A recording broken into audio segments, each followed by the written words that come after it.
Invité non prioritaire. C'est ce qui était écrit sur le marque-place. Imprimé sur un carton de lin, avec la même calligraphie élégante que toutes les autres cartes au mariage de ma sœur. 200 invités déambulaient dans une grande salle de bal, les flûtes de champagne captaient la lumière des lustres en cristal, et je me tenais là, près du plan de table, tenant à la main la seule carte portant une mention sous le nom. Ma mère est apparue à mes côtés, elle sentait le Chanel numéro 5, et elle a murmuré, « Ça veut dire pas de place à la table familiale, ma chérie. Ne fais pas d'histoire. » Ce que ma famille ne savait pas, c'était que le chèque de $10 000 dans l'enveloppe cadeau n'était pas juste un présent. Il représentait 6 mois de déjeuner sauté et de manteaux d'occasion. Et ce que j'ai fait ensuite, a changé chaque fête, chaque appel téléphonique, et chaque supposition qu'ils avaient jamais eue à propos de « la discrète ». Avant de continuer, s'il vous plaît, prenez un moment pour liker et vous abonner, mais seulement si vous vous connectez sincèrement à cette histoire. Laissez un commentaire avec votre ville, et l'heure qu'il est chez vous. Je m'appelle Waverly. J'ai 31 ans. Et voici l'histoire d'un mariage, d'un marque-place, et du moment où j'ai cessé de supplier pour une place, à une table qui ne m'était jamais destinée. Laissez-moi vous ramener 6 mois avant le mariage, quand je croyais encore que d'être présente, et de montrer mon amour, suffirait. Grandir dans la maison Ashford, c'était comprendre la hiérarchie avant même de savoir les plaies. Mon père, Douglas, a pris sa retraite tôt de son poste de courtier en assurance, et il remplissait ses journées de golf et de silence. Ma mère, Patricia, dirigeait la maison comme un quartier général de campagne.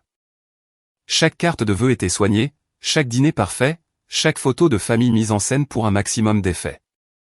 Puis, il y avait Garrett, mon frère aîné, avocat d'affaires, poignée de main ferme, le genre d'homme qui se présentait par son titre avant son nom. Et Meredith, la plus jeune, directrice marketing à 27 ans, une bague de fiançailles de chez Tiffany à 26 ans, et le centre incontesté de l'univers de Patricia depuis le jour de sa naissance. J'étais celle du milieu, le paragraphe de remplissage entre deux têtes d'affiche. Notre salon racontait l'histoire mieux que je ne le pourrais jamais. Les trophées de concours de beauté de Meredith garnissaient la cheminée, 12 d'entre eux, polis tous les mois. Le diplôme de droit de Garrett, de l'université de Georgetown, était accroché dans un cadre en acajou au-dessus du piano. Et mes affaires à moi? Ma photo de remise de diplôme universitaire était posée sur une table d'appoint, coincée derrière un vase en céramique que Patricia avait déniché en Toscane. Je l'ai mise en avant une fois. Le lendemain matin, elle était de nouveau derrière le vase. Je travaillais comme conseillère d'orientation dans un lycée public, un métier que j'aimais de tout mon cœur. Je passais mes journées à accompagner des adolescents à travers des crises de panique, des problèmes familiaux et des candidatures universitaires, et j'étais doué pour ça.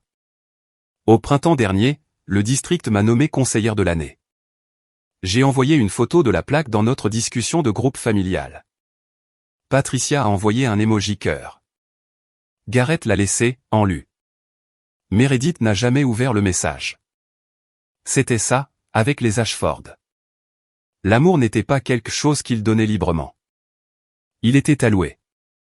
Et j'avais appris très tôt, que ma part était ce qui restait. Meredith a annoncé ses fiançailles un dimanche d'octobre. Un appel FaceTime avec les 4 Ashford à l'écran, et Connor Bradley, son fiancé, souriant à côté d'elle, avec un solitaire Tiffany de 3 carats qui captait la lumière. Connor venait d'une famille riche, de la vieille fortune. Sa famille possédait des biens immobiliers commerciaux dans 3 États. Et sa mère, Hélène, organisait des galas de charité comme d'autres femmes organisent des clubs de lecture. Patricia a pleuré. Elle a vraiment pleuré. Ma petite fille, n'arrêtait-elle pas de dire en s'épongeant les yeux avec une serviette en lin. Douglas a levé sa tasse de café en guise de toast. Garrett a dit, il était temps, mère. J'ai dit, félicitations. Je le pensais sincèrement.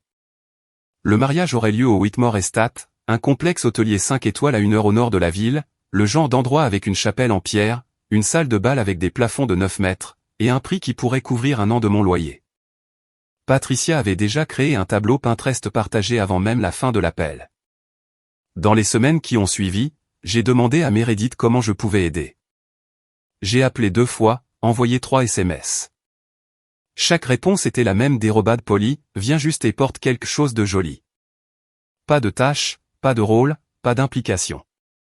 Comme si j'étais gérée, pas incluse. Mais je voulais faire quelque chose. Je voulais lui prouver, à tous, que j'étais là, que je me souciais, que j'étais de la famille à tous les égards. Alors, j'ai commencé à économiser. J'ai réduit mes déjeuners au reste du dîner. J'ai annulé mon abonnement à la salle de sport. J'ai arrêté d'acheter de nouveaux vêtements. 6 mois de sacrifices silencieux, jusqu'à ce que j'ai 10 000 $ en chèque de banque, scellé dans une enveloppe en papier craft, avec une carte manuscrite qui disait « Pour votre nouveau départ ». Je me disais que ce cadeau leur montrerait que mon cœur était plus grand que mon salaire. Je me trompais sur ce que ça leur montrerait. Les demoiselles d'honneur ont été annoncées en février. Une photo de groupe sur l'Instagram de Meredith, avec 6 femmes dans des robes de soie couleur blush assorties, à 400 $ chacune, bras dessus, bras dessous, flûte de champagne levée. Sa colocataire d'université, ses sœurs de sororité, 2 collègues de l'agence. Aucune d'entre elles ne partageait son nom de famille. J'ai vu la publication avant que quiconque ne me le dise. Je suis tombé dessus pendant ma pause déjeuner, assise dans ma voiture sur le parking de l'école, tenant une barre de céréales que j'avais emportée pour économiser de l'argent pour ce chèque. Mon pouce a survolé la section des commentaires. Je n'ai rien tapé. Ce soir-là, j'ai envoyé un SMS à Meredith. Salut, j'ai vu la publication sur les demoiselles d'honneur. C'est magnifique. Est-ce que j'ai été considérée comme demoiselle d'honneur? 3 petits points sont apparus, ont disparu, puis sont réapparus. Je voulais que ce soit juste mon cercle le plus proche. Tu comprends, n'est-ce pas? Le cercle le plus proche. Sa sœur n'était pas dans son cercle le plus proche.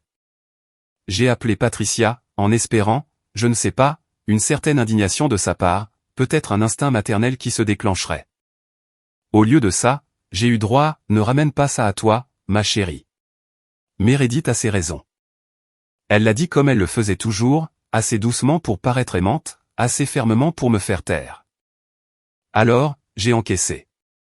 Je me suis dit que je réagissais de manière excessive. Je me suis dit que les demoiselles d'honneur n'étaient qu'une formalité, que ce qui comptait, c'était d'être là pour le grand jour de ma sœur. La semaine suivante, Meredith a posté des photos d'essayage. Les filles dans leur soie rose, rigolant. Du mouette sur un plateau d'argent en arrière-plan. Elle a identifié chaque demoiselle d'honneur par son nom. Je n'étais pas identifié. Je n'étais pas mentionné. Je n'étais pas sur la photo. Et quelque part au fond de mon esprit, une petite voix a murmuré que le plan de table que j'avais aperçu sur l'ordinateur de Patricia n'avait pas mon nom à la table familiale. Mais je n'étais pas encore prête à l'entendre. J'ai aidé quand même. C'est ce que font les gens qui cherchent toujours à faire plaisir. Nous aidons même quand personne ne le demande. Et ensuite, nous nous demandons pourquoi personne ne nous remercie. 3 semaines avant le mariage, le fournisseur de serviettes personnalisées s'est trompé d'adresse de livraison. Meredith était en réunion. Patricia était chez le coiffeur. Gareth ne répondait pas à son téléphone. Alors, j'ai conduit 2 heures aller-retour, un mercredi soir, après une journée complète de travail. Une journée qui avait inclus de calmer une élève de seconde en pleine crise de panique dans les toilettes des filles, et d'assister à une réunion de 3 heures, pour aller chercher 400 serviettes de cocktail monogrammées dans un entrepôt du comté voisin. Quand je suis arrivé chez Patricia et que j'ai porté les boîtes à l'intérieur, elle était en FaceTime avec Meredith. Tout est réglé, ma chérie. Ne t'inquiète de rien. Elle ne m'a pas mentionné. Ni à Meredith. Ni au traiteur qu'elle a appelé ensuite. Ni à tante Laura quand elle est passée ce week-end-là. Le récit était toujours le même, Meredith avait tout planifié elle-même. Une semaine plus tard, Gareth a appelé. Salut, tu peux m'avancer 200 $ pour l'enterrement de vie de garçon? Je te rembourserai. Je lui ai envoyé l'argent via Venmo avant même de finir mon café. Il ne m'a jamais remboursé. Il n'en a jamais reparlé. Ce soir-là, j'étais assise dans ma Honda Civic, dans l'allée de Patricia, après avoir déposé les derniers échantillons de centre de table, en train de manger un sandwich à 6 $ pour le dîner, parce que j'économisais chaque centime pour ce chèque de 10 000 $. À travers la fenêtre de la cuisine, je pouvais voir Patricia et Meredith rire autour d'un verre de vin, en parcourant un plan de table sur une tablette. Je suis entré pour dire bonsoir, j'ai jeté un coup d'œil à l'écran. Mon nom n'était pas à la table 1. Oh, ce n'est pas encore définitif, a dit Patricia, en éloignant la tablette. Ne t'en fais pas. J'aurais dû m'en faire. Le dîner de répétition a eu lieu dans un salon privé en ville, le genre d'endroit avec une carte des vins de 12 pages et des serveurs qui se présentent par leur prénom. Je portais une robe fourreau gris anthracite que j'avais achetée en solde chez Nordstrom Rack. C'était la plus belle chose que je possédais. Je suis arrivé à l'heure. La table principale s'étendait sur toute la longueur de la pièce. Douglas et Patricia à une extrémité, Meredith et Connor à l'autre, Garrett et sa petite amie au milieu, flanqués des parents de Connor et de son frère. 12 places, toutes prises. J'ai été dirigé vers la table supplémentaire, une table pour 4 près de la porte de la cuisine, aux côtés de 2 amis de tennis de Patricia, et de la femme d'un cousin éloigné que j'avais rencontré une seule fois. Il n'y avait pas assez de chaises à la table principale, a expliqué Patricia quand je l'ai trouvée dans le couloir. Elle a redressé mon col comme si j'avais 12 ans. Tu comprends, ma chérie? À la table principale, un sommelier versait du vin. À la mienne, le serveur a posé une carafe de vin de table. Je les ai observés pendant le dîner. Patricia, radieuse, touchant le bras de Meredith. Garrett faisant rire le frère de Connor. Douglas, silencieux mais présent. Présent d'une manière qu'il ne semblait jamais être avec moi. À un moment donné, Hélène Bradley, la mère de Connor, une femme aux cheveux argentés, avec une poignée de main ferme et le genre de posture qui suggérait des décennies à savoir exactement qui elle était, s'est penchée vers Patricia et a dit quelque chose que je n'ai pas pu entendre. Patricia a ri et a fait un geste de la main dans ma direction. Oh, Waverly préfère les ambiances plus calmes. J'ai vu Hélène me jeter un coup d'œil, puis regarder la table supplémentaire, puis de nouveau Patricia. Son expression n'a pas changé, mais quelque chose dans ses yeux s'est aiguisé. Et près du plan de table, l'organisatrice du mariage, une femme nommée Simone Reeves, a croisé mon regard, l'a tenu une demi-seconde, et a détourné les yeux rapidement, comme si elle voulait dire quelque chose mais ne le pouvait pas. 3 jours avant le mariage, mon téléphone a vibré. Un SMS de Meredith. Salut, juste pour te prévenir, le code vestimentaire pour les invités adjacent à la famille des cocktails, pas formel. Je ne veux pas que tu te sentes trop habillé. Adjacent à la famille. Je l'ai lu 3 fois. Adjacent à la famille. Pas famille, mais adjacent à la famille. Comme un parking à côté d'un bâtiment. Lié par la proximité, pas par l'appartenance. J'avais déjà acheté une robe de soirée bleu marine, $180, ce qui était plus que ce que je dépensais en vêtements en une année typique. Je l'avais choisie avec soin, en m'imaginant debout à côté de ma sœur sur les photos, avec l'air d'appartenir au même cadre. J'ai répondu, ma sœur. Je suis le code vestimentaire de la famille. La réponse est venue rapidement. Détends-toi. C'est juste une étiquette. N'y pense pas trop. Juste une étiquette. Tout ce qui concernait ma place dans cette famille était juste une étiquette. N'y pense pas trop. La devise des Ashford pour quiconque remarquait les fissures. J'ai envoyé un message à Garrett, cherchant un peu de soutien. Il a répondu en quelques secondes. Laisse tomber. Tu sais comment est mère avant les événements. Du Garrett tout craché. Toujours à lisser la surface, sans jamais vérifier ce qu'il y avait en dessous. Ce soir-là, Meredith a posté une story Instagram. Ces demoiselles d'honneur lors d'un essayage, drapées dans de la soie marchesa sur mesure, $1200 par robe, riant dans un studio ensoleillé avec des briques apparentes et des pivoines fraîches sur chaque surface. La légende disait, mes filles. J'ai fait une capture d'écran du SMS adjacent à la famille. Quelque chose en moi, l'instinct peut-être, ou juste des années de reconnaissance de schéma, m'a dit de le garder.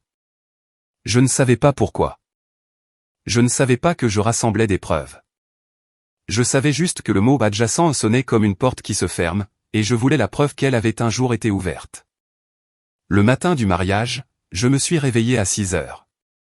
J'ai repassé ma robe de cocktail, celle que Meredith avait approuvée, j'ai mis l'enveloppe en papier craft avec le chèque de $10 000 dans mon sac à main, et j'ai conduit 50 minutes jusqu'au Whitmore Estate, sous un ciel qui ne savait pas choisir entre le soleil et les nuages. Le lieu était stupéfiant. Des colonnes de pierre, des jardins manucurés, une fontaine de la taille du salon de mon appartement, des voituriers en gilet noir, un quatuor à cordes s'échauffant quelque part derrière les haies.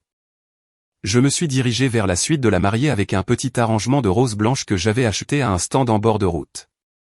La porte était gardée par une femme avec un casque audio. « Demoiselle d'honneur seulement », a-t-elle dit. « Je suis la sœur de la mariée. » Elle a vérifié son presse-papier, a passé son doigt sur la liste, a vérifié à nouveau. « Je suis désolé, vous n'êtes pas sur la liste d'accès. » J'ai appelé Patricia. Elle a décroché à la 4e sonnerie, sa voix légère et distraite. « Oh, ma chérie, Meredith veut la suite juste pour ses filles ce matin. Va te prendre un café. Ça ira. Ça ira. » La berceuse des Ashford. Alors, je me suis assise dans le hall de l'hôtel, seule, tenant mes roses et mon enveloppe, entourée d'arrangements floraux à $500 et de l'odeur des bougies diptyques, et j'ai regardé à travers une baie vitrée ma famille entrer dans la suite de la mariée sans moi. Patricia avec des housses à vêtements. Gareth avec une bouteille de champagne. Douglas, les mains dans les poches, avec l'air qu'il avait toujours. Présent, mais absent. Simone Reeves, l'organisatrice du mariage, a traversé le hall en portant une boîte de marque-place. Elle m'a vu sur le canapé en cuir, s'est arrêtée, a ouvert la bouche, l'a refermée, puis a dit doucement, « La cérémonie commence à 16h. » Ses yeux contenaient quelque chose que je ne comprenais pas encore. De la culpabilité, peut-être, ou de la pitié. Je l'ai remerciée et je suis retourné à mon café. 2 heures plus tard, j'entrerai dans cette salle de bal en tenant une enveloppe pour laquelle j'avais économisé pendant 6 mois. J'en ressortirai en tenant quelque chose de bien plus précieux. La cérémonie a eu lieu dans le jardin du domaine. Des chaises blanches disposées sur une pelouse manucurée, une arche dégoulinant de pivoine et d'eucalyptus, 200 invités s'installant sous une canopée de vieux chênes. On aurait dit une page de magazine. C'était censé être un rêve. J'ai trouvé ma place au 5e rang, derrière la famille élargie de Connor, derrière les collègues de Meredith, derrière des gens que je n'avais jamais rencontrés. Qui était apparemment mieux classé dans l'univers de ma sœur que la femme qui avait conduit 2 heures pour récupérer ses serviettes. Le premier rang était réservé à la famille proche. Douglas, Patricia, Gareth et la petite amie de Gareth. 4 chaises. Je les ai comptées 2 fois. Il n'y avait pas de 5e chaise. Il n'y avait pas d'espace où une aurait été retirée. Le rang avait été prévu pour 4 depuis le début. La cérémonie était magnifique. Je dois le reconnaître. Meredith a flotté jusqu'à l'hôtel dans une robe Vera Wang à traîne cathédrale, et pendant un instant, juste un instant, elle ressemblait à la petite sœur qui se glissait dans mon lit pendant les orages. Connor l'attendait, les yeux humides et les mains fermes. Meredith a lu ses vœux dans un carnet relié en cuir. Elle a parlé de « la famille qui m'a façonné ». Et ses yeux se sont tournés vers Patricia, vers Gareth, vers Douglas. Pas une seule fois ils ne se sont tournés vers le 5e rang. Pas une seule fois ils ne m'ont trouvé.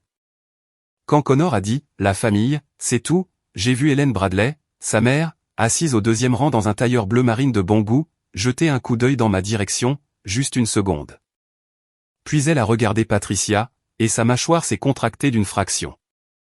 J'ai applaudi avec tout le monde. J'ai souri. J'ai serré mon sac à main, celui avec le chèque de $10 000, contre ma hanche et j'ai pensé, 3e rang à la répétition, 5e rang à la cérémonie. Je me demande où ils vont me mettre à la réception. J'étais sur le point de le découvrir, et ce serait pire que tout ce que j'avais imaginé. La réception a eu lieu dans la grande salle de bal. Plafond de 9 mètres, 3 lustres, un mur de porte-fenêtres s'ouvrant sur une terrasse éclairée de guirlandes. 200 invités sont arrivés du cocktail. Champagne, chaleur, rire, se dirigeant vers le plan de table exposé sur un chevalet drapé de lin ivoire. J'ai trouvé le plan et j'ai cherché mon nom. Table 1, famille, Douglas, Patricia, Gareth, la petite amie de Gareth. Pas de Waverly. Table 2, demoiselle d'honneur. Table 3, amis proches. Table 4 à 12, amis d'université, collègues, frères de fraternité de Connor.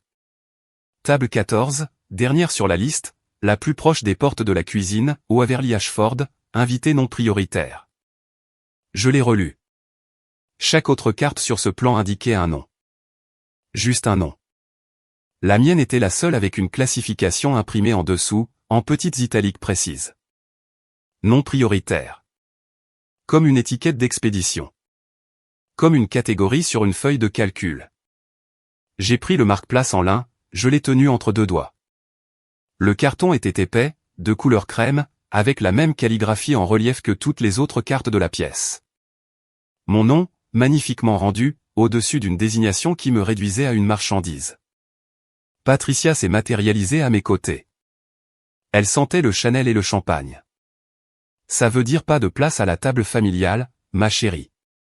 Ne fais pas d'histoire. Elle l'a dit comme on expliquerait un retard de vol à un enfant. Calme, mesuré, comme si la cruauté était météorologique, regrettable, mais hors de tout contrôle. J'ai regardé la table 14. Deux inconnus d'une soixantaine d'années, un couple que je n'avais jamais vu auparavant, et un seul couvert avec une carte de menu plus petite. L'un des membres du couple a croisé mon regard. La femme a souri poliment. « Alors, comment connaissez-vous la mariée ?» J'ai tenu le marque-place fermement.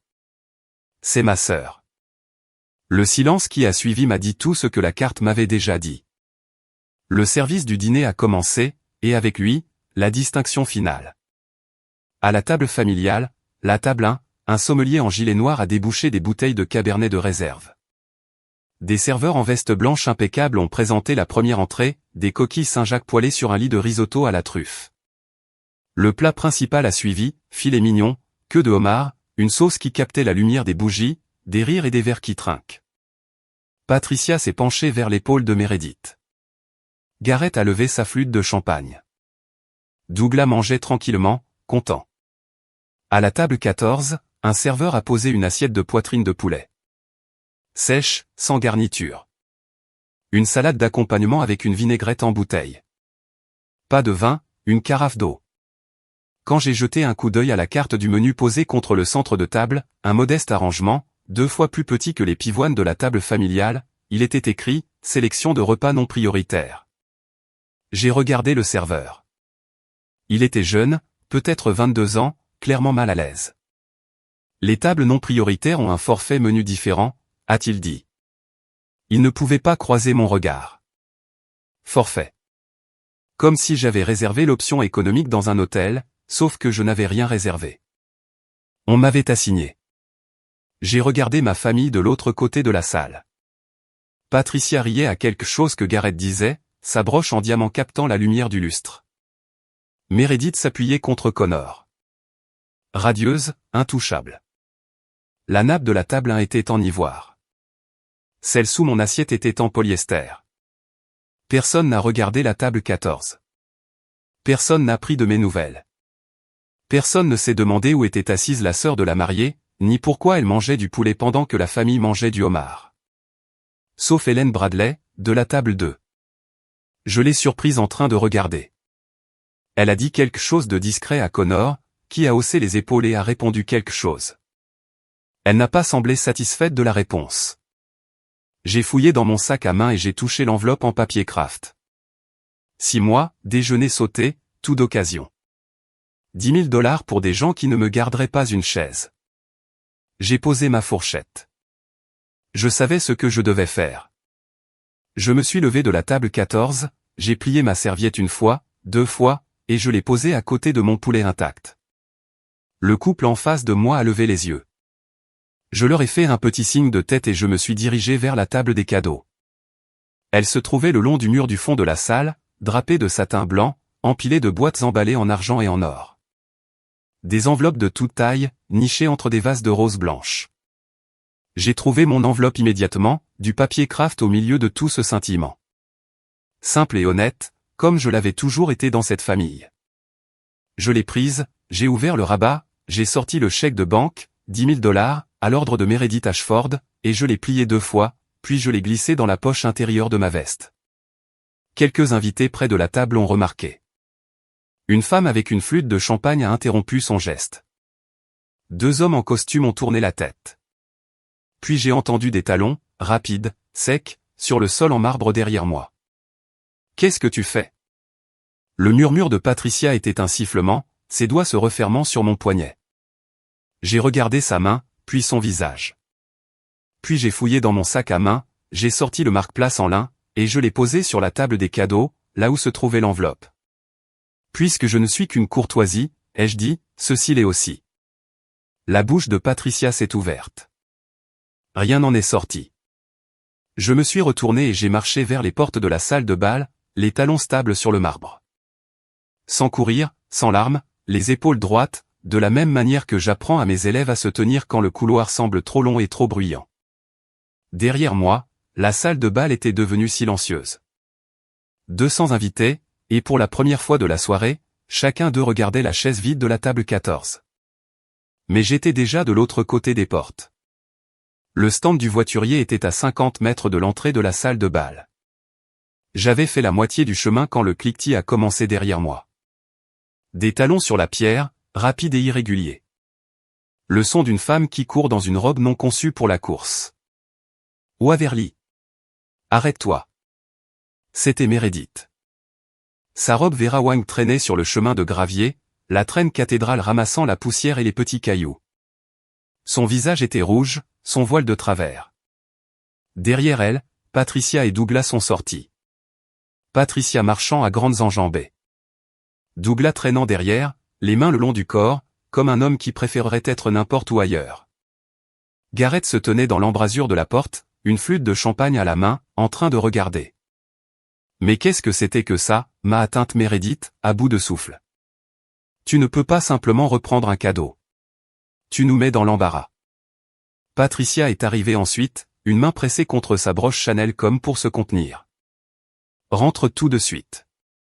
C'est mon mariage là-dedans. La voix de Meredith s'est brisée.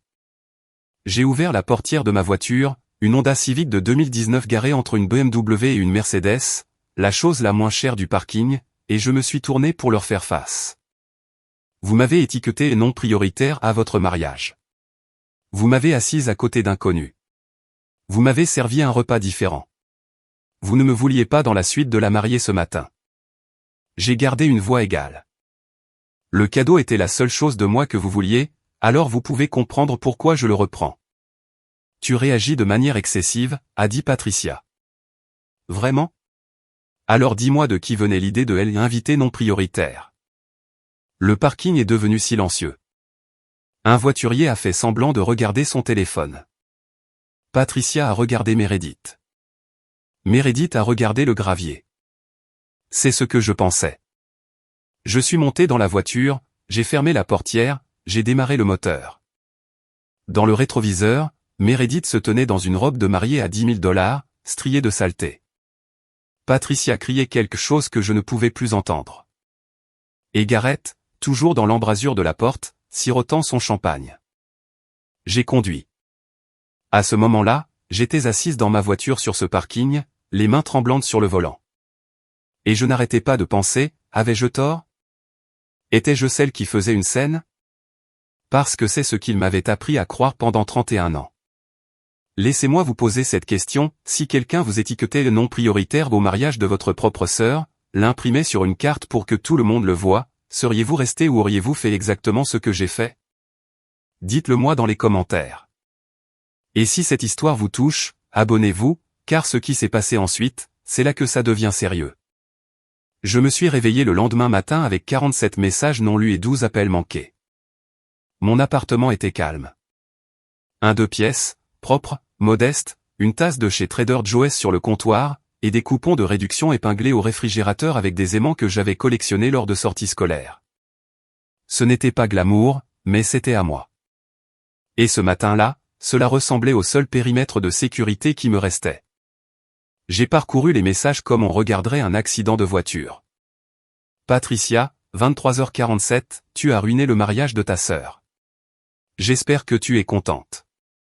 Garrett, minuit 3, vraiment, Waverly? Pour un plan de table? Appelle-moi. Tante Laura, 7h14, ta mère est dévastée. S'il te plaît, appelle-la. Meredith n'avait pas envoyé de SMS. Meredith avait posté une story Instagram à 1h du matin, une photo à la lueur des bougies d'elle et de Connor sur la piste de danse, avec la légende « Rien n'aurait pu gâcher cette nuit ». Le sous-entendu était plus fort que la musique. Je me suis assise à la table de ma cuisine avec le chèque de banque devant moi. $10 000. Mon fonds d'urgence, mon filet de sécurité, l'argent que j'avais économisé en mangeant des sandwichs au beurre de cacahuète et en sautant chaque petit plaisir pendant 6 mois. J'avais failli le donner à une sœur qui ne pouvait pas me garder une chaise. Le doute s'est insinué, comme il le faisait toujours. Silencieux, familier, avec la voix de ma mère. Peut-être que j'avais réagi de manière excessive. Peut-être que j'aurais dû rester à la table 14, manger mon poulet, sourire pendant les toasts, et rentrer chez moi en silence, comme je l'avais fait à chaque événement des Ashford pendant 31 ans. Mon téléphone a de nouveau vibré. Numéro inconnu. Un SMS. Bonjour Waverly. C'est Simone Reeves, l'organisatrice du mariage. Je suis désolé pour hier soir. Ce n'était pas ma décision. Si jamais vous voulez parler, voici mon numéro. J'ai fixé le message pendant un long moment. Puis, j'ai posé le téléphone face contre table et je suis allé me faire un café. Le plus difficile en partant, ce n'était pas de sortir. C'était de se réveiller en se demandant si je venais de faire exploser la seule famille que j'avais. Garrett a appelé le mardi soir, 3 jours après le mariage. Sa voix avait cette qualité prudente et modulée qu'il utilisait lors des dépositions. Calme, raisonnable, conçu pour que l'autre personne se sente irrationnelle. Salut, parlons en adulte. Je ne prends parti pour personne. Il ne prenait jamais parti. La neutralité de Garrett était un tour de magie. Elle semblait juste sous tous les angles, et finissait toujours par tourner en sa faveur. Maman est anéantie, a-t-il dit. Meredith a pleuré toute la première nuit de sa lune de miel. Tu les as vraiment blessés, Wave. Ils m'ont blessé en premier. Ils m'ont étiqueté. C'est un plan de table. Il l'a dit comme on dirait, ce n'est qu'un jeu, à un enfant qui a perdu. Doux, condescendant, final. Ce n'est pas si grave. Alors pourquoi étais-je la seule invitée avec une classification sur son marque-place? Pause. J'entendais le bruit de l'autoroute en arrière-plan. Il appelait depuis sa BMW, probablement sur le chemin du travail, insérant cette conversation entre un appel client et un épisode de podcast. Écoute, a-t-il dit, changeant de vitesse, littéralement et rhétoriquement. Et si tu envoyais simplement le chèque à Meredith avec un joli mot, un rameau d'olivier? Ensuite, on pourra tous passer à autre chose à Thanksgiving. Voilà, la vraie demande, déguisée en diplomatie. Passer à autre chose de quoi, exactement? Du fait que ma propre famille m'a classé comme non prioritaire? Waverly, est-ce que tu étais au courant du plan de table avant le mariage, Garrett? Silence. 3 secondes. 4. Ce n'est pas la question. Ce qui signifiait, oui. Un rameau d'olivier ne fonctionne que lorsque les deux camps arrêtent de se battre, ai-je dit. Sa voix a perdu sa chaleur. Très bien, sois têtu. Mais ne viens pas pleurer quand tu seras seul à Thanksgiving. Il a raccroché. Je suis restée assise dans mon salon, le téléphone sur mes genoux, et j'ai pensé, j'ai été seule à Thanksgiving toute ma vie. Je n'avais juste pas la chaise vide pour le prouver jusqu'à maintenant. Patricia a appelé en FaceTime. Ses yeux étaient gonflés, cerclés de rouge, humides. La performance complète. Derrière elle, le salon redécoré brillait. Des hortensias fraîchement coupées dans un vase en cristal Waterford. Des coussins disposés avec une précision chirurgicale. L'image et la substance, vivant dans des codes postaux différents. Je n'ai pas dormi de la nuit, a-t-elle dit. La tension de ton père est montée. Voilà ce que tu nous as fait. Chaque phrase était une flèche, visant la partie la plus tendre de moi. La partie qui voulait encore être une bonne fille. La partie qui avait passé 31 ans à essayer de gagner une place à table en étant silencieuse, utile et petite. La lune de miel de Meredith est censée commencer demain, et elle ne peut même pas en profiter à cause de toi. Le plan de table n'était pas mon choix, maman. Cet argent était destiné à leur avenir, Waverly. Tu punis ta sœur pour un malentendu ridicule. Un malentendu? Tu m'as dit en face que je n'avais pas de place à la table familiale. J'essayais de gérer la situation. Il y avait tellement d'invités, 200 invités, et j'étais la seule étiquetée non prioritaire. Son expression a changé. Le masque de la mère blessée est tombé, et en dessous, il y avait quelque chose de plus dur. Quelque chose que j'avais entreaperçu toute ma vie, mais que je n'avais jamais eu le courage de nommer. Tu sais quoi? La voix de Patricia est devenue plate. Peut-être que si tu avais fait plus de ta vie, les gens te traiteraient différemment. Les mots ont atterri comme un coup de poing. Non pas parce qu'ils étaient vrais, mais parce qu'elle avait enfin dit à voix haute ce qu'elle avait murmuré à travers chaque photo ignorée, chaque invitation manquée, chaque « ne ramène pas ça à toi ». La partie silencieuse, enfin exprimée. J'ai mis fin à l'appel sans répondre. J'ai posé mon téléphone sur le comptoir, j'ai pressé mes paumes à plat contre le carrelage de la cuisine, et j'ai respiré. Quelque chose a basculé en moi à ce moment-là. Pas de la colère, pas de la tristesse. Quelque chose de plus calme, de final. Ce soir-là, j'ai sorti tous les albums de photos de famille que j'avais. Je me suis assise en tailleur sur le sol de mon appartement, une lampe projetant un cercle jaune autour de moi, et j'ai feuilleté 2 décennies de vacances, de fêtes et d'étapes importantes des Ashford. Je cherchais quelque chose, des preuves peut-être, que j'avais été aimé comme je m'en souvenais, que la chaleur n'avait pas toujours été une performance. Voici ce que j'ai trouvé à la place. Noël 2016. Patricia, Meredith et Gareth en pull rouge assortis près du sapin. J'étais en arrière-plan, en train de porter des assiettes depuis la cuisine. Noël 2019. Photo de groupe devant la cheminée. Je n'y étais pas. On m'avait demandé de la prendre. Remise de diplôme de Gareth. Un cadre 13x18 sur la cheminée. Ma remise de diplôme universitaire. Cette petite photo derrière le vase toscan. Chaque image racontait la même histoire. J'étais dans les marges, ou derrière l'appareil photo, ou complètement absente. J'ai ouvert mon téléphone. Mon pouce a survolé le nom de Meredith. J'ai commencé à taper, peut-être que je suis allé trop loin. Puis je me suis arrêté. J'ai retrouvé la capture d'écran d'il y a 3 semaines. Adjacent à la famille. J'ai regardé le marque-place que j'avais gardé dans mon sac, toujours posé sur ma table de chevet comme un petit monument à tout ce qui n'allait pas chez nous. Invité non prioritaire. Carton de lin, belle écriture, mon nom au-dessus d'une rétrogradation. J'ai effacé le brouillon d'excuses, lettre par lettre. Mon téléphone a vibré. Simone Reeves, à nouveau. Je sais que ce ne sont pas mes affaires, mais j'ai quelque chose que vous devriez voir. Pouvons-nous nous rencontrer? J'ai fixé le plafond. L'appartement était silencieux, à l'exception du bourdonnement du réfrigérateur et du son lointain de la télévision d'un voisin. Je ne savais pas ce que Simone avait, mais quelque chose en moi, le même instinct qui m'avait fait capturer ce SMS, le même instinct qui m'avait fait garder ce marque-place, me disait que c'était la réponse à toutes les questions que j'avais eu trop peur de poser.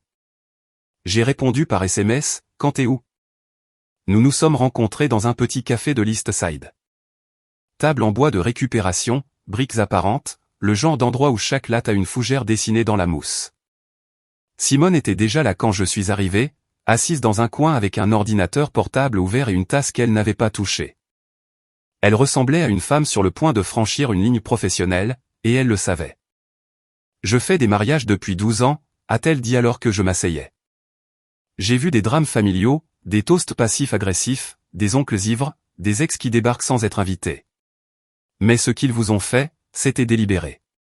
Et je ne peux pas me taire. Elle a tourné l'ordinateur portable vers moi. Email 1, de Meredith à Simone, envoyé 3 semaines avant le mariage, ma sœur Waverly est sur la liste des invités, mais elle n'est pas prioritaire. Veuillez la placer au fond. Forfait non prioritaire, menu réduit, pas d'accord mais 20. Email 2, de Simone à Meredith, juste pour confirmer, il s'agit de la sœur de la mariée. Habituellement, la famille proche est assise à la table 1. Email 3, de Meredith à Simone, je sais ce que je veux. C'est une invitation de courtoisie. Gérez ça. J'ai lu chaque email 2 fois. Mes mains étaient stables. Ma poitrine, non. Il y a plus, a dit Simone doucement. Elle a affiché une conversation par SMS. Un message que Patricia avait envoyé à Meredith, que Meredith avait transféré à Simone pour le contexte. Ne t'inquiète pas pour Waverly. Elle s'assiera là tranquillement. Elle le fait toujours. Elle le fait toujours. J'étais assise dans ce café, la lumière de l'après-midi filtrant par la fenêtre, un latte avec une fougère qui refroidissait entre mes mains, et j'ai lu les mots de ma mère à mon sujet.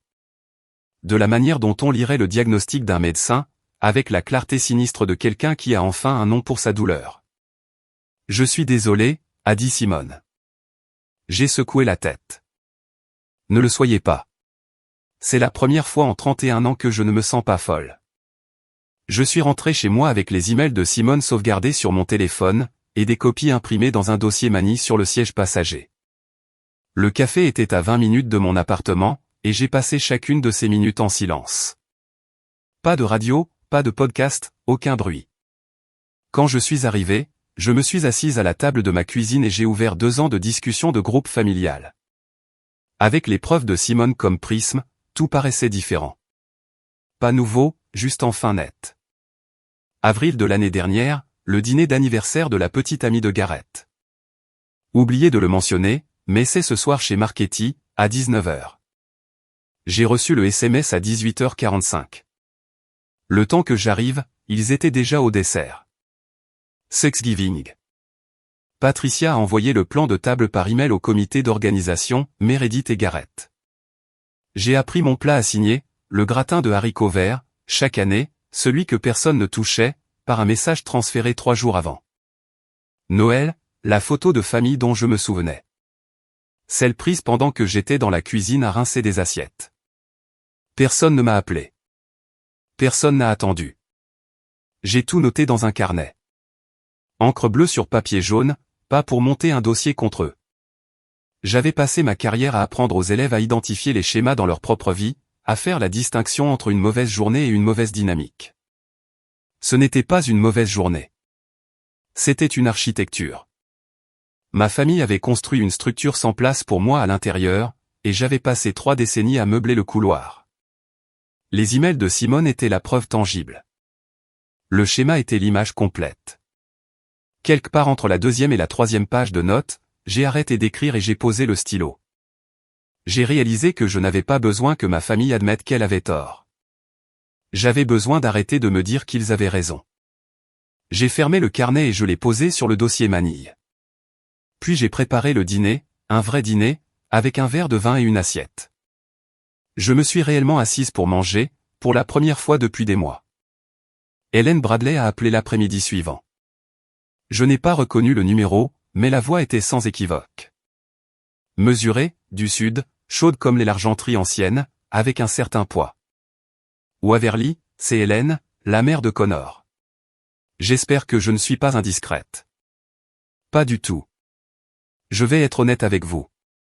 Elle a marqué une pause, et j'ai entendu le grincement d'une chaise. Sa véranda, peut-être. Celle que Connor avait mentionnée une fois, pleine d'orchidées et de lumière naturelle. J'ai vu ce qui s'est passé à la réception, et ça me tracasse depuis. Elle m'a raconté ce dont elle avait été témoin. Comment elle avait demandé à Patricia, lors du dîner de répétition, pourquoi j'étais à la table supplémentaire. Comment Patricia avait dit que je préférais les ambiances calmes. Comment Hélène m'avait observé à la table 14 pendant la réception et avait su, comme toute mère le saurait, que quelque chose n'allait vraiment pas. Et après votre départ, a continué Hélène, j'ai demandé à Connor. Il m'a dit que Meredith avait dit que c'était une erreur, un malentendu avec l'organisatrice. Ce n'en était pas un. Je le sais maintenant. Connor a confronté Meredith à ce sujet après la lune de miel. Elle lui a dit, tu as choisi cette table. J'ai fermé les yeux. Même après tout, le mensonge piquait encore. Une nouvelle couche de peinture sur une vieille blessure. Connor ne sait pas qui croire, a dit Hélène avec précaution. Mais j'ai élevé mon fils pour qu'il valorise l'honnêteté. Et si votre sœur lui a menti sur quelque chose d'aussi simple, je m'inquiète de ce qu'elle pourrait ne pas lui dire d'autre. Le silence entre nous contenait quelque chose que je n'attendais pas d'une étrangère. De la solidarité. Vous ne devez d'excuses à personne pour avoir refusé d'être invisible, ma chérie. Je l'ai remerciée, et je le pensais plus qu'elle ne l'imaginait. Après avoir raccroché, je suis resté assise avec le téléphone sur mes genoux, et j'ai réalisé que quelque chose avait changé. Je n'étais plus seul. La vérité avait maintenant des témoins. J'ai tout étalé sur la table de ma cuisine, comme une conseillère qui constitue un dossier. Les emails de Simone, le SMS de Patricia, le récit d'Hélène sur le mensonge de Meredith à Connor, la capture d'écran de adjacent à la famille, le marque-place que j'avais gardé. 5 pièces, 5 moments de preuve que ce qui s'était passé à ce mariage n'était pas une erreur, ni un malentendu, ni une réaction excessive de ma part. C'était un plan, exécuté par des gens qui supposaient que je l'absorberais comme j'avais tout absorbé avant, tranquillement, avec gratitude, sans faire d'histoire. Je ne voulais pas détruire ma famille. Je veux être clair à ce sujet. Je ne voulais pas un dénouement dramatique, ni une politique de la terre brûlée, ni une publication virale. Je voulais une seule chose, que la vérité soit visible. Que les gens qui avaient passé 31 ans à m'écrire dans les marges s'assoient dans une pièce et regardent leur propre écriture. Alors, j'ai pris une décision. J'appellerai Patricia, je demanderai une réunion de famille. Dimanche, pour le brunch, chez elle, nous tous. Je leur donnerai une chance de reconnaître ce qu'ils avaient fait. Une conversation honnête, en face à face. Pas de SMS, pas de filtre FaceTime. Et s'ils mentaient, s'ils déformaient les faits, minimisaient, retournaient la situation contre moi comme ils l'avaient toujours fait, je poserai les emails sur la table et je laisserai la vérité faire ce que la vérité fait. J'ai appelé Patricia. Elle a décroché à la deuxième sonnerie, sa voix brillante d'un optimisme prudent. J'aimerais avoir une conversation, ai-je dit. Nous tous. Dimanche, pour le brunch, chez toi. Oh, ma chérie. Le soulagement a inondé son ton. Bien sûr, bien sûr. Je préparerai ton plat préféré. Cette quiche que tu aimes tant. Nous allons tout arranger. Elle pensait que je venais me rendre. Je pouvais l'entendre dans l'intonation de sa voix, la vitesse de son oui. La fille prodigue, rampant pour rentrer à la maison. J'ai raccroché et j'ai regardé le dossier Mani sur le comptoir. J'ai posé ma main à plat dessus. J'ai senti le poids des pages à l'intérieur. Ma mère pensait que je revenais pour m'excuser. Elle n'avait aucune idée que je revenais avec les preuves. Juste avant ce brunch du dimanche, je me tenais dans ma cuisine, tenant ce dossier Manille, et j'ai pensé que je pourrais juste laisser tomber. Je pourrais accepter ma place à la table 14 pour le reste de ma vie et appeler ça la paix. Mais ensuite, j'ai relu le SMS de Patricia une dernière fois. Elle s'assiera là tranquillement. Elle le fait toujours. Et j'ai décidé, pas cette fois. Si vous avez déjà eu un moment où vous avez cessé de vous taire pour les personnes qui n'ont jamais parlé pour vous, je veux l'entendre. Racontez-le-moi dans les commentaires. Et restez avec moi, car ce qui s'est passé à ce brunch, personne ne l'a vu venir. Dimanche matin, la maison des Ashford ressemblait à ce qu'elle ressemblait toujours quand on attendait des invités. Des hortensias dans le hall, la belle porcelaine sur la table de la salle à manger, du jus d'orange fraîchement pressé dans une carafe en cristal. Patricia cuisinait depuis l'aube, et l'air sentait la quiche et la mise en scène. Tout le monde était là. Douglas était assis en bout de table, le journal plié à côté de son assiette, faisant ce qu'il faisait de mieux, occuper l'espace sans le remplir. Gareth était adossé à sa chaise, faisant défiler son téléphone. Meredith était assise entre Connor et une chaise vide, la mienne, sa main posée sur l'avant-bras de Connor dans une démonstration d'unité conjugale si délibérée qu'elle aurait pu être chorégraphiée. Connor avait l'air mal à l'aise. Sa mâchoire était crispée et il n'arrêtait pas de jeter des coups d'œil à Meredith, de la manière dont on regarde quelqu'un en qui on décide encore de faire confiance ou non.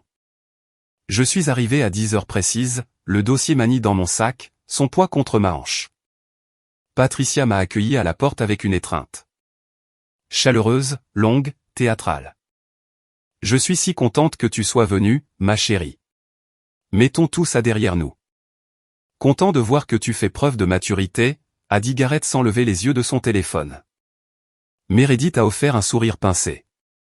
Salut.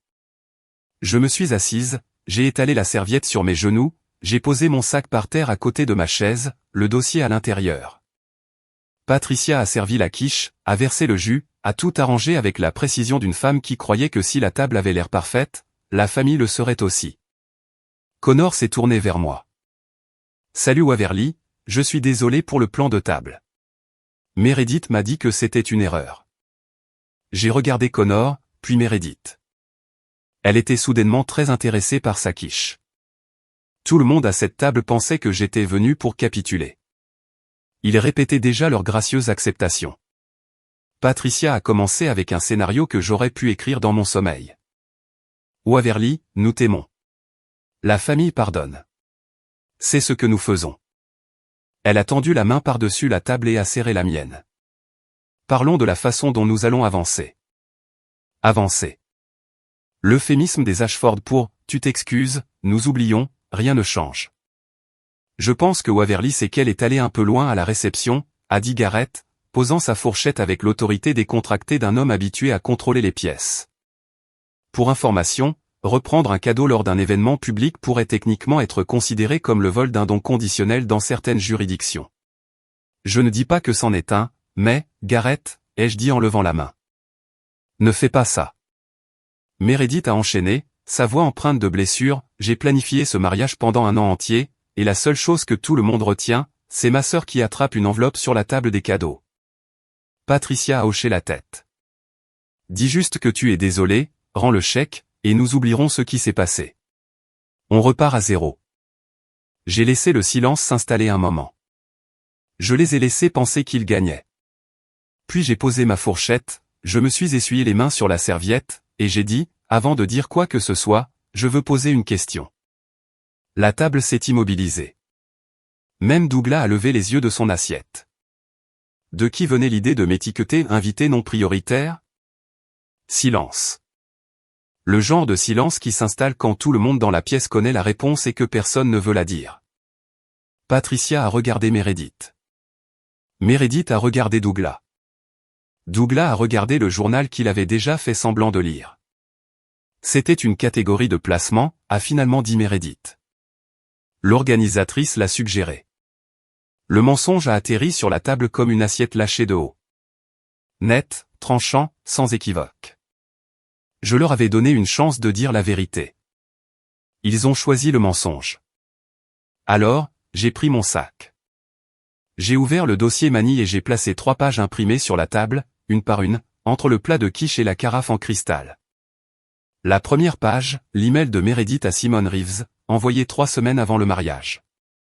Ma sœur Waverly est sur la liste des invités, mais elle n'est pas prioritaire. Forfait non prioritaire, menu réduit, pas d'accord mais 20. Et puis, quand Simone a demandé des éclaircissements, c'est une invitation de courtoisie. Gérez ça. La deuxième page, la réponse de Simone. Juste pour confirmer, il s'agit de la sœur de la mariée, et la réponse de Meredith, je sais ce que je veux. La troisième page, le SMS de Patricia à Meredith, transféré à Simone pour le contexte. 6 mots. Elle s'assiera là tranquillement. Elle le fait toujours. Je n'ai pas élevé la voix. Je ne me suis pas levé. J'ai juste dit, l'organisatrice ne l'a pas suggéré. Meredith, tu lui as donné des instructions. Et maman, tu as co-signé. Le visage de Meredith est devenu blanc. La main de Patricia s'est figée en l'air, sa tasse de café suspendue entre la soucoupe et ses lèvres. Connor a tendu la main par-dessus la table et a ramassé la première page. Il l'a lue. S'est tourné vers la deuxième. Sa mâchoire s'est contractée si fort que je pouvais voir le muscle tressaillir. Tu m'as dit que c'était une erreur, a-t-il dit à Meredith. Sa voix était basse et contrôlée, mais les bords s'effritaient. Ces emails sont sortis de leur contexte. Le contexte est juste ici. Connor a brandi la page. Tu as qualifié ta propre sœur des invitations de courtoisie. Les yeux de Meredith se sont remplis de larmes. Tu ne comprends pas. J'étais sous tellement de pression. Connor a posé le papier, a reculé sa chaise, et s'est levé. J'ai besoin de prendre l'air. Il a traversé la cuisine et est sorti par la porte arrière. La moustiquaire a claqué derrière lui. Meredith a fixé la chaise vide. Garrett, paniqué, où as-tu eu ça?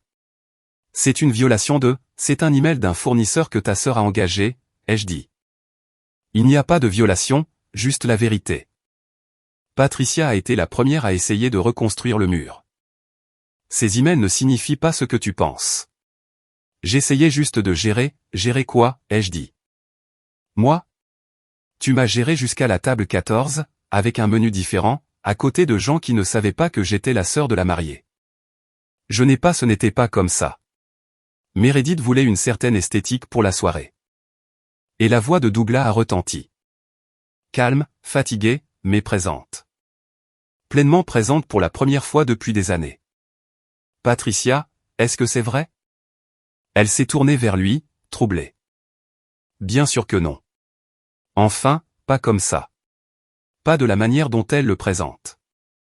Tu as écrit, elle s'assiera là tranquillement. Je peux voir le SMS juste ici. Meredith a craqué. Pas avec grâce, mais avec désespoir. Ce n'était pas censé être un drame. Elle allait s'asseoir là pendant 2 heures et rentrer chez elle, comme elle le fait toujours. Personne n'était censé le remarquer. Cette phrase. Toutes les têtes à table se sont tournées vers elle. Même Gareth a arrêté de mâcher. Meredith venait de tout confirmer, la planification, le caractère délibéré, la supposition que j'absorberais tout en silence. Pas un malentendu, pas une erreur de fournisseur. Une décision calculée, fondée sur la certitude que je ne me défendrais pas. À travers la moustiquaire, je pouvais voir Connor sur la terrasse. Il avait entendu chaque mot. Son visage, éclairé par le soleil du matin, était de pierre. Gareth a tenté une dernière pirouette. Tout le monde, calmez-vous. On en fait toute une histoire. C'est ce que tu m'as dit au téléphone, ai-je répondu. C'est ta seule réplique, Gareth. Il a ouvert la bouche, l'a refermée. Assez. J'ai reculé ma chaise et je me suis levé. La quiche trônait au centre de la table, intacte maintenant. Une serviette était tombée par terre. La carafe en cristal de Patricia projetait un prisme de lumière sur les emails imprimés, sur les propres mots de ma mère, sur les débris d'une famille qui n'avait jamais été aussi belle qu'elle s'arrangeait pour le paraître. Je me suis tenu au bout de cette table, la belle porcelaine de ma mère sous mes doigts, et je les ai regardés un par un. Patricia, le mascara commençant à couler. Meredith, fixant la chaise vide de Connor. Gareth, la mâchoire serrée, le téléphone oublié. Douglas, les mains croisées, les yeux sur moi. Enfin, entièrement sur moi. Je ne suis pas là pour punir qui que ce soit, ai-je dit. Je suis là parce que j'avais besoin que vous voyiez ce que vous avez fait. Pas à travers mes larmes, mais à travers vos propres mots. Personne n'a parlé. Je garde le chèque. Non pas parce que j'ai besoin de l'argent, mais parce que ce n'était jamais juste un cadeau. C'était 6 mois de ma vie, économisés par une femme qui sautait des déjeuners et portait le manteau de l'année dernière, pour des gens qui ne lui garderaient pas une chaise. Patricia a émis un son, quelque chose entre un hoquet et un mot. Je rentre chez moi maintenant. Et j'ai besoin que vous entendiez ceci. J'ai pris une inspiration. Je vous aime. Mais je ne m'assiérai plus à la table 14. Ni à Thanksgiving, ni à Noël, ni nulle part. Waverly, s'il te plaît, a murmuré Meredith. Si vous me voulez dans votre vie, ce sera parce que vous me voulez, moi. Pas parce que vous avez besoin de ce que j'apporte à la table des cadeaux. J'ai ramassé le dossier manille, je l'ai mis dans mon sac, et je me suis dirigé vers la porte d'entrée. Dans le couloir, j'ai passé les photos encadrées, les trophées de Meredith, le diplôme de Gareth. Et là, à moitié caché derrière le vase toscan, ma petite photo de remise de diplôme. Je ne l'ai pas touchée. Je n'en avais pas besoin. J'ai ouvert la porte d'entrée et je suis sorti sur le porche. Derrière moi, Patricia pleurait. De vraies larmes ou des larmes répétées, je ne pouvais plus faire la différence. Et c'était bien là le problème. Quand on ne peut plus distinguer le chagrin de sa mère de sa performance, il est temps de cesser d'être le public. J'ai conduit jusqu'à chez moi en silence. Et pour la première fois, le silence ne ressemblait pas à de la solitude. Il ressemblait à de l'espace. La vérité se déplace plus vite que les mensonges. J'ai appris cela dans la semaine qui a suivi le brunch. Hélène Bradley m'a appelé le lundi soir. Connor lui avait tout raconté. Les emails, l'éclat de Meredith, le mensonge sur le fait que le placement était une erreur. Hélène était, à sa manière sudiste, furieuse. J'ai parlé de la situation à notre famille au dîner du dimanche, a-t-elle dit. Pas des ragots. Hélène ne faisait pas de ragots. Elle informait. Les Bradley valorisent l'intégrité par-dessus tout. Et si une femme traite sa propre sœur comme un surplus d'inventaire, cela soulève des questions sur la manière dont elle traitera un mariage. La nouvelle s'est répandue dans le réseau des Bradley comme la vérité le fait toujours, de manière constante, irréversible, sans bruit mais avec du poids. Le frère de Connor a traité Meredith de froide. Le père de Connor a cessé de répondre aux appels de Patricia. La lune de miel a été annulée. Ou, reportée, comme Meredith l'a dit sur Instagram, juste en train de reprogrammer pour quelque chose d'encore mieux. Mais le silence sur le compte de Connor racontait la vraie histoire. Du côté des Ashford, les fractures se propageaient aussi. Tante Laura, la propre sœur de Patricia, m'a appelé ce mercredi-là. Elle avait d'abord entendu la version de Patricia, puis la mienne. Puis les emails de Simone, que j'avais partagés avec sa permission. J'ai toujours su que Patricia avait ses préférés, a dit Laura doucement. Je ne l'ai juste jamais dit à voix haute. Puis elle m'a dit quelque chose qui m'a retourné l'estomac. Patricia avait appelé la famille élargie toute la semaine avec un récit différent. Waverly avait des problèmes psychologiques. Waverly avait refusé de participer au mariage. Waverly était instable. Ma mère ne déformait pas seulement l'histoire. Elle me réécrivait. Mais les emails existaient. Simone existait. Hélène existait. Et un par un, les parents que Patricia appelait ont commencé à m'appeler. Pas avec des accusations, mais avec des excuses. J'aurais dû le voir plus tôt. J'aurais dû dire quelque chose. Je suis désolé. Hélène m'a envoyé une carte manuscrite par la poste. Papier crème, encre bleue. La famille n'est pas une étiquette sur un marque-place, ma chère. C'est la façon dont on traite les gens quand personne ne les classe. Je l'ai épinglée sur mon réfrigérateur, juste à côté des coupons de réduction. Elle semblait y avoir sa place. La campagne de Patricia a duré 8 jours avant de s'effondrer. Elle a appelé tout le monde, tante, oncle, cousin, même le vieil ami d'université de Douglas. Le message était cohérent et répété, Waverly avait fait une scène au mariage, volé un cadeau, et humilié la famille. Waverly avait des problèmes émotionnels. Waverly avait besoin d'aide. Pendant les premières 48 heures, ça a marché. Quelques cousins m'ont envoyé des SMS froids et distants. Oncle Richard a laissé un message vocal qui commençait par « Je ne prends pas parti », mais, ce qui, d'après mon expérience, précédait toujours quelqu'un qui prenait parti. Puis, tante Laura a commencé à transférer les emails. Elle ne l'a pas fait de manière dramatique.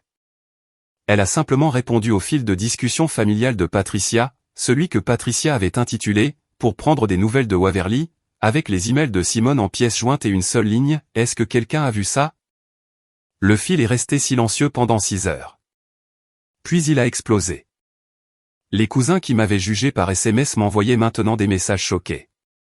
Oncle Richard a rappelé et a dit « Je te dois des excuses ». L'ami de tennis de Patricia a envoyé un message destiné à quelqu'un d'autre « Tu étais au courant pour le placement ?» Mon Dieu, Emma a accidentellement mise en copie. Garrett a appelé, et pour la première fois, sa voix n'avait aucun vernis. Tu es en train de détruire cette famille. Non, Garrett. Je ne la couvre juste plus. Il est devenu silencieux. Puis, de manière inattendue, la vérité lui a échappé. J'ai dit à Meredith que je te ferais rendre le chèque. Elle allait me mettre en contact avec le cabinet de Connor pour une recommandation. J'avais besoin de cette faveur. Voilà. Sa loyauté n'avait jamais été envers la famille, ni envers les sentiments de Meredith. C'était transactionnel. Une recommandation, une manœuvre de carrière. Son inquiétude pour moi avait un prix, comme tout le reste dans cette famille. Tu ne protèges personne, ai-je dit. Tu protèges la version de cette famille qui t'avantage. Il a raccroché. Connor m'a appelé 2 semaines après le brunch. Il était tard, 21 heures, et sa voix portait l'épuisement plat d'un homme qui avait tourné en rond dans des disputes. Je veux que tu saches que ce n'est pas seulement à cause du plan de table. Il m'a raconté ce qui s'était passé dans les semaines qui avaient suivi. Les emails avaient fissuré quelque chose. Une fois que Connor a commencé à regarder les histoires de Meredith avec un œil neuf, le schéma est apparu. De petits mensonges, racontés avec désinvolture, sur l'argent, les amis, les projets. Rien de catastrophique en soi, mais empilés, ils formaient un mur qu'il ne pouvait plus voir à travers. Le marque-place n'était pas le problème, a-t-il dit. C'était le schéma. Lui et Meredith étaient maintenant en thérapie de couple. Sa condition pour rester. Meredith avait d'abord résisté, avait qualifié cela de réaction excessive, avait dit les mêmes mots qu'au brunch, ce n'était pas censé être un drame. Le thérapeute, apparemment, n'était pas d'accord. 3 jours plus tard, Meredith m'a appelé. Sa voix était différente. Dépouillée du vernis, de la confiance de façade. Mais ce n'était pas encore la voix de quelqu'un qui comprenait. Connor me force à faire une thérapie à cause de ce que tu as fait. Connor te demande de faire une thérapie à cause de ce que tu as fait, Meredith. Silence. Je ne pensais pas que c'était si grave, a-t-elle dit, sa voix plus faible maintenant, plus proche de l'honnêteté peut-être, mais tournant toujours autour du pot plutôt que d'aller au cœur du problème. Je sais, ai-je dit. C'est ça le problème. Elle est restée silencieuse longtemps. En arrière-plan, je pouvais entendre l'écho d'un appartement vide, les bagages de la lune de miel probablement encore non déballés, et la photo de mariage encadrée que Connor avait retournée contre l'étagère. « Vas-tu un jour me pardonner ?» a-t-elle demandé. Je ne sais pas encore. Mais je vais te dire ceci, ce n'est pas à moi que tu dois poser la question. La lettre est arrivée un jeudi. Pas d'adresse de retour, mais j'ai reconnu l'écriture. L'écriture serrée et soignée de Douglas, celle d'un homme qui pèse ses mots parce qu'il a passé une vie à ne pas en utiliser assez. Elle était écrite sur du papier jaune, à l'encre noire. Pas tapée, pas envoyée par email, manuscrite. Car, comme il l'expliquait dans le 2e paragraphe, l'email semblait trop facile pour ce que j'ai besoin de dire. Il n'a pas cherché d'excuses. Il a dit qu'il avait vu le plan de table sur l'ordinateur de Patricia avant le mariage et qu'il avait posé des questions. Patricia lui avait dit que ce n'était pas finalisé. Il a choisi de la croire, parce que la croire était plus facile que de se battre. Il a dit qu'il m'avait vu assise à des tables supplémentaires et disparaître dans les cuisines pendant les fêtes pendant des années. Et il se disait que c'était juste comme ça. Il a dit qu'il avait eu tort. J'aurais dû être celui qui retire ce marque-place de la table, a-t-il écrit. Je suis désolé de t'avoir laissé le faire toi-même. Il n'a pas demandé pardon. Il n'a pas promis que tout changerait du jour au lendemain. Mais en bas de la 2e page, avec une écriture qui tremblait légèrement sur les bords, il a écrit qu'il avait commencé à voir un conseiller de son côté. Non pas parce que quelqu'un le lui avait demandé. Mais parce qu'il avait réalisé que 30 ans de silence, ce n'était pas de la neutralité, c'était un échec. J'ai pleuré en lisant cette lettre. Pour la première fois depuis le mariage. Je me suis assise sur mon canapé, avec le papier jaune entre les mains, et je me suis laissé ressentir tout le poids de la situation. Le chagrin d'une fille qui avait toujours su que son père la voyait, et le chagrin de comprendre que voir ne suffisait pas. Pas sans le courage de parler. Je n'ai pas répondu tout de suite. J'avais besoin de temps. Mais je n'ai pas jeté la lettre non plus. Je l'ai pliée avec soin et je l'ai placée dans le tiroir de ma table de chevet, à côté du marque-place. Certaines choses que l'on garde parce qu'elles font mal, et d'autres que l'on garde parce que ce sont les premières choses honnêtes que l'on a reçues depuis des années. 3 mois ont passé. Le monde ne s'est pas arrêté. Cela m'a surprise plus que ça n'aurait dû. Mon appartement, le 2 pièces avec les coupons sur le frigo et la tasse de Trader Joe's, a commencé à me sembler différent. Pas plus grand, juste plus chaleureux. Comme si quelque chose dans les murs s'était détendu une fois que j'avais cessé de porter l'attention d'une famille qui ne savait pas comment me tenir. J'ai déposé le chèque de $10 000 sur un compte d'épargne. Pas un fonds de vengeance, un fonds d'urgence. Une promesse que je me suis faite, de ne plus jamais être dans une position où j'aurais besoin de l'approbation de ma famille pour me sentir en sécurité. Au travail, la directrice m'a convoqué dans son bureau en octobre. Le district avait approuvé un nouveau poste, conseillère principale. Elle me l'a offert en premier. Je l'ai accepté. Et l'ironie ne m'a pas échappé. J'avais passé ma carrière à apprendre aux adolescents à fixer des limites, à reconnaître des schémas malsains, à cesser de se rabaisser pour s'adapter à des espaces qui n'étaient jamais faits pour eux. Il m'a juste fallu 31 ans pour suivre mes propres conseils. J'ai coupé les ponts avec Patricia et Meredith. Pas une déclaration dramatique. Je ne les ai pas bloqués ni envoyé de manifeste. J'ai juste arrêté de répondre. La porte n'était pas verrouillée. Elle était juste fermée.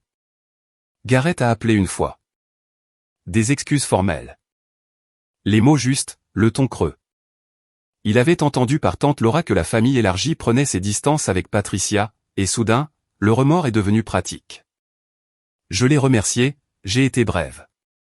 Douglas, je l'ai vu une fois. Nous nous sommes retrouvés pour un café dans un restaurant près de chez lui. Juste nous deux. Pas de Patricia, pas de scénario. La conversation a été difficile. Beaucoup de silence. Mais le silence était différent d'avant. C'était le silence de deux personnes qui essaient, pas de deux personnes qui évitent. Hélène Bradley m'a invité à Thanksgiving. Tu auras toujours une place à notre table, a-t-elle dit. Je n'avais pas encore décidé, mais j'ai remarqué le mot qu'elle a utilisé. Place. Pas l'étiquette, pas de catégorie. Place. Je me suis acheté un fin bracelet en argent cette semaine-là. J'ai fait graver un seul mot à l'intérieur, assez. Il n'était pas cher. Ce n'était pas une marque que quiconque reconnaîtrait. Mais je l'ai choisi pour moi-même, et cela en a fait la chose la plus précieuse que je possédais. Il y a un banc dans le parc près de mon école, sous un sycomore qui laisse tomber des feuilles de la taille d'assiette chaque octobre. J'y mangeais mon déjeuner depuis que j'avais commencé ce travail. 5 ans de sandwich, de silence, et de regarder les enfants lancer des ballons sur l'herbe. Un vendredi après-midi, fin octobre, je me suis assise sur ce banc et j'ai ouvert le dossier des brouillons de mon téléphone. Le message non envoyé à Meredith était toujours là, celui que j'avais commencé à taper la nuit où j'ai failli céder. Peut-être que je suis allé trop loin. Je l'ai sélectionné, je l'ai supprimé, j'ai regardé le curseur clignoter dans le champ vide, puis j'ai fermé l'application. Je n'ai ressenti ni colère, ni triomphe. J'ai ressenti le soulagement propre et silencieux de quelqu'un qui avait posé un sac qu'il portait depuis si longtemps qu'il en avait oublié le poids. Je suis restée assise là longtemps, à regarder une famille mère, père, 2 enfants installer un pique-nique sur l'herbe à proximité. Ils se disputaient sur l'endroit où étendre la couverture. Le père s'est brûlé la langue avec la soupe d'un thermos. La petite fille a renversé du jus de pomme sur la chaussure de son frère, et tout le monde a ri. C'était imparfait, ordinaire, et personne à ce pique-nique ne gagnait sa place. Mon téléphone a vibré.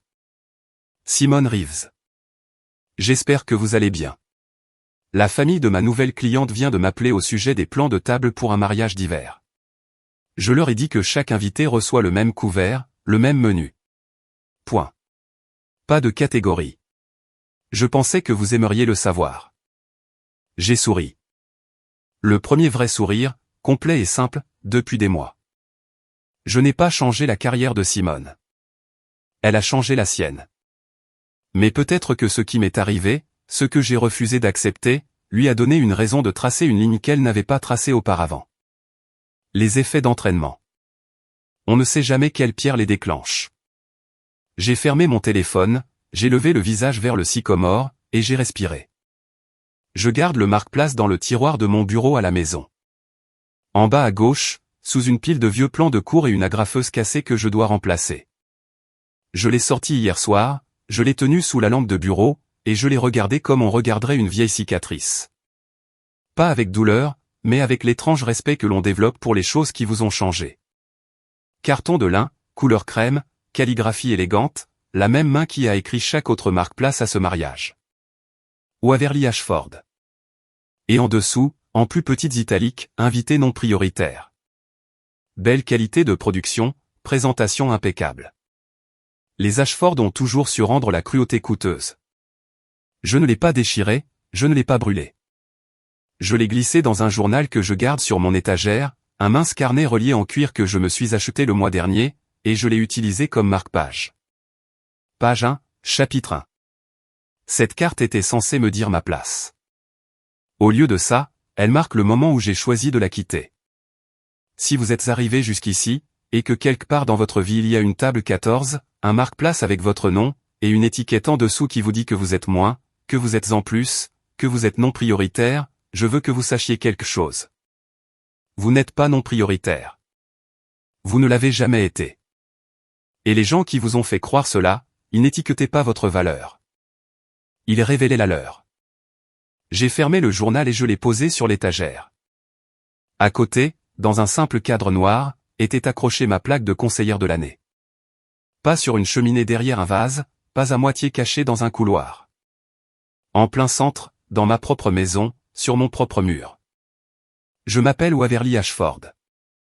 J'ai 31 ans. Et je ne suis la courtoisie de personne. Alors maintenant, je veux vous demander, si vous étiez à ma place, si votre propre famille vous tendait un marque-place qui disait que vous n'apparteniez pas, que choisiriez-vous? Resteriez-vous pour sourire, ou partiriez-vous avec votre amour-propre? Mettez votre réponse dans les commentaires. Je lis absolument tout. Et si cette histoire vous a touché, si elle vous a fait penser à votre propre table 14, alors je pense que vous vous connecterez aussi à l'histoire suivante. Consultez la description pour le lien. Merci d'avoir été là.